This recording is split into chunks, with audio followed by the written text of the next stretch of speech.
Ask me the hard-hitting questions. This week on 60 Minutes, we reported on the WNBA, and we interviewed Caitlin Clark. Caitlin Clark eventually broke her silence over her new deal in Europe in a shocking surprise that rocked the basketball world. Now, playing for the Indiana Fever, she's ushered in a new wave of WNBA fans. TV ratings and attendance have skyrocketed. Finds Clark from the logo. You bet! You know how crazy these crowds get, though, when they see that logo 3. Yeah, they go crazy. Feels good to hit those? Occasionally. It's not too bad. So I don't mind it. Seriously, though, so you got the ball in your hand. Yeah. You're crossing midcourt. What's the decision making? Pass, pull up. How does that work? Following days of circulating rumors and intense speculation, the WNBA's Rookie of the Year took to Instagram to announce her decision for the upcoming season, leaving fans and sports analysts giddy with anticipation before her big reveal.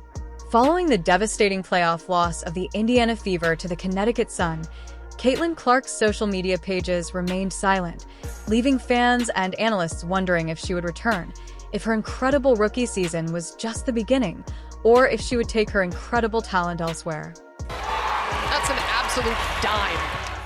And then after that, usually somebody picks me up, but if not, you just gotta launch it and hope for the best, you know?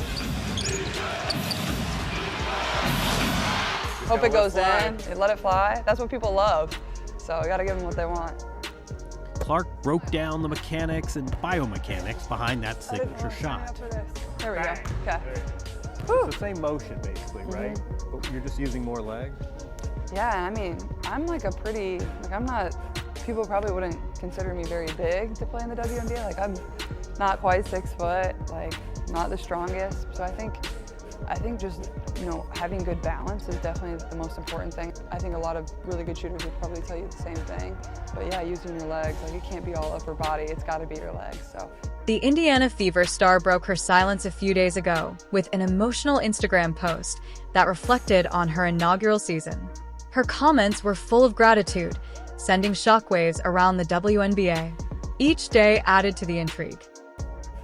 Caitlin Clark last night finished up one of the most remarkable years of basketball playing in quite some time. Because we could talk about her WNBA season, and we will, but her final season at Iowa was something to behold, and she went right from that into the WNBA season. I mean, right away. As soon as her college season ended, just days later, she was drafted by the Indiana Fever. And I just remember being at the Combine in early March. That was the talk of the town. In addition to what we were seeing out of the Pacers and the Combine being there, it's like Caitlin Clark's coming here, the Big Ten. Make sure to stay tuned as we analyze what Caitlin's issue means for the Indiana Fever and the WNBA. 2 defenders on the handoff go with Caitlin Clark. That's why Aaliyah Boston can make that spin move and attack the basket. So the impact of Caitlin and Kelsey Mitchell on the floor opens things up. I miss doing women's sports with you. We don't get to do it as often as we used to. So here's the thing. Caitlin Clark is going to be fine. Yeah. Okay, there's 2 things that stand out to me. She just played this team, right? And so she understands the athleticism, the footwork, the speed of Dejanay Carrington. And she's just in her 4th WNBA game as a professional athlete. Even as a rookie, she's been guarded by the best players so far. She's still drawing double teams. And I thought Indiana did a better job of playing fast. I thought in her first few games, too much pound on the rock. This is not Iowa Part B varsity version. This is WNBA basketball. She's moving faster. Her teammates are doing a better job of finding her. She's getting looks off the move where she doesn't have to work as hard. And so it's only up from here. This was a great sign. Her most efficient night, turnovers were down. Let me just say this too, because we're talking about the Indiana Fever and we have the Pacers that are playing in the Eastern Conference Finals, right? Her Instagram post was just the beginning of a season that fundamentally changed what it meant to be a rookie in the WNBA.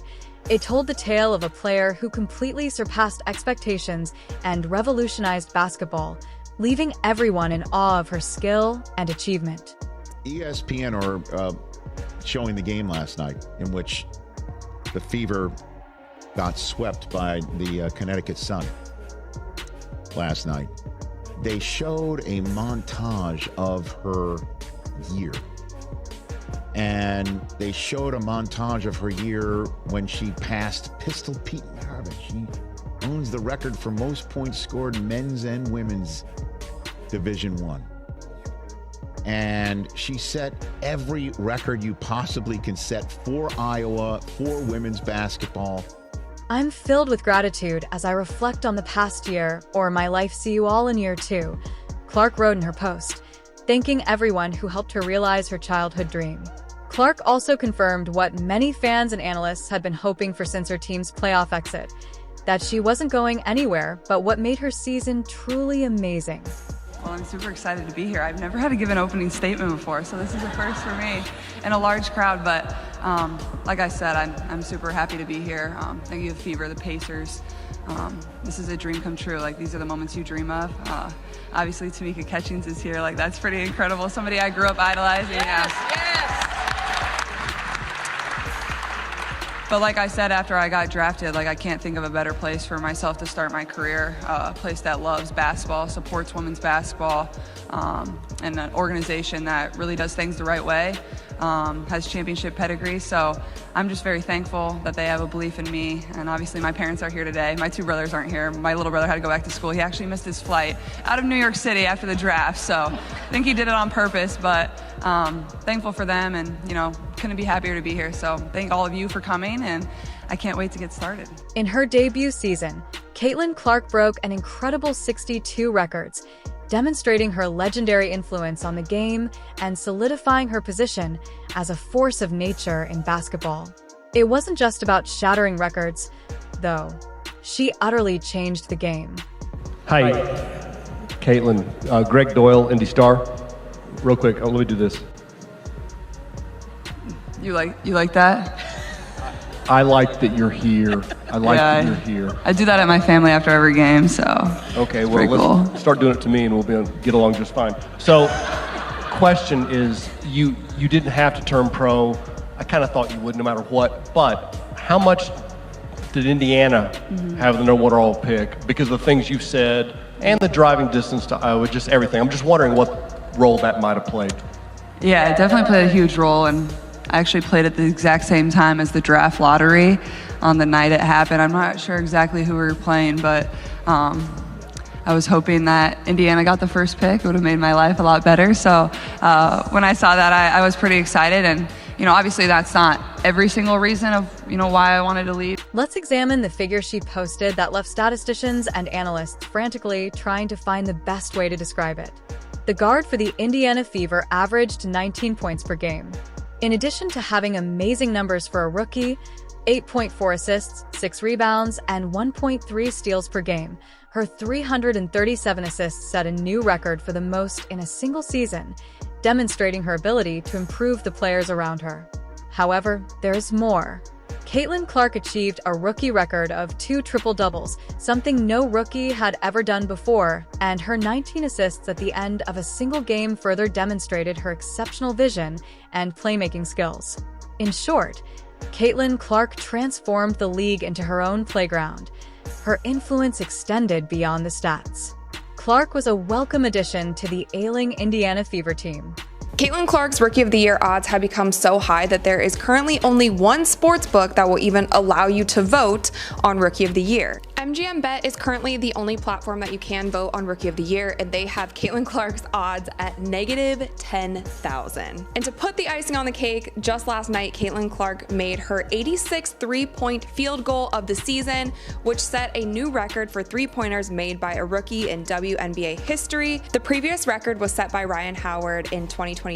Under her direction, the team shot to a 20-20 league record, its first 20-win season since 2015, and more significantly, the Fever made their first postseason participation in 8 years. Caitlin Clark has given the Fever supporters new optimism. The WNBA record for threes in a season is currently held by Sabrina, and that number is 128 threes. So with the Fever having 9 more regular season games left, and I'm not sure if this is just like a regular season record or includes playoffs, but Caitlin Clark would have to average a little over 4 3-pointers in a game in order to break this record. It's doable, and especially if their team goes into the playoffs. But not only with this 3-point record, with her assist record, with her triple-double record, and just the impact that Caitlin Clark has had on the WNBA and on the Fever team this season, there has still been some debate on who will become Rookie of the Year. We talked about Angel Reese a couple videos ago and how she is holding her own on the rebounding side, and she is shattering records, both WNBA and NBA records, with the amount of rebounds that she grabs per game. But if you look at these two players in their totality, it really is a no-brainer as who deserves Rookie of the Year this season. Her captivating on-court presence not only helped the Indiana Fever win games, but also won over fans, causing attendance to soar and merchandising sales to soar. Suddenly, the team became a must-watch on television. In almost every game, Clark demonstrated her ability to help those around her by opening up the court in ways that defenses couldn't stop and creating chances for them to score points.